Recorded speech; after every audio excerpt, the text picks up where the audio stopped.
Hi, I'm State Senator Terri Bonoff talking to you from the Capitol. It's really an exciting day at the Minnesota Legislature today. We had the February forecast and the numbers actually look pretty darn good. You know, I think we've had bad news for so long that a little bit of good news feels really good. So, as an example, I've been talking about our deficit for next year as being $1.1 billion. Now it's actually down to $627 million. So that's a $463 million improvement just from last November.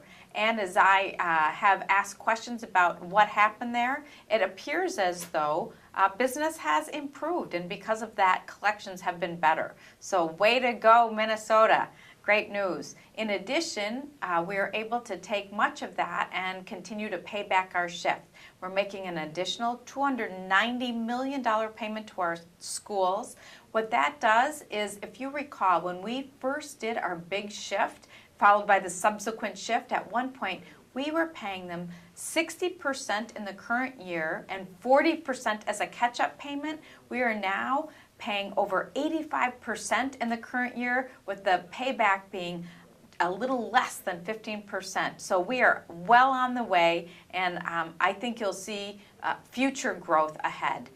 That is really leaves a question, okay, now what with regard to the budget? And so the governor will have a chance to propose a supplemental budget where we'll hear how he handles this information and what changes he might make. I think when I look at these numbers, what it says to me is that we can actually make sure that as we look at tax reform, we do it not to plug a hole, but in fact to make sure we're doing what it takes to set the stage for future economic growth.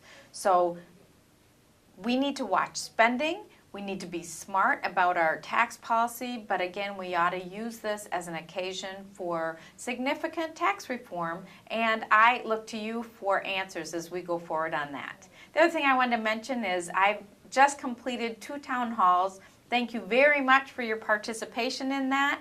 I've heard from you with regard to the budget proposals. I would say the #1 common theme is folks don't like that business-to-business tax. I'm not surprised. I've said the same. But in addition, last night in Minnetonka, there was a pretty strong group who came there to talk about the guns issue. That was, as you can imagine, a tough issue, as there were folks on both sides, but I really appreciated the respectful tone in that room and the chance to talk to people. So for the rest of what's going on, read the update. Thanks again for tuning in.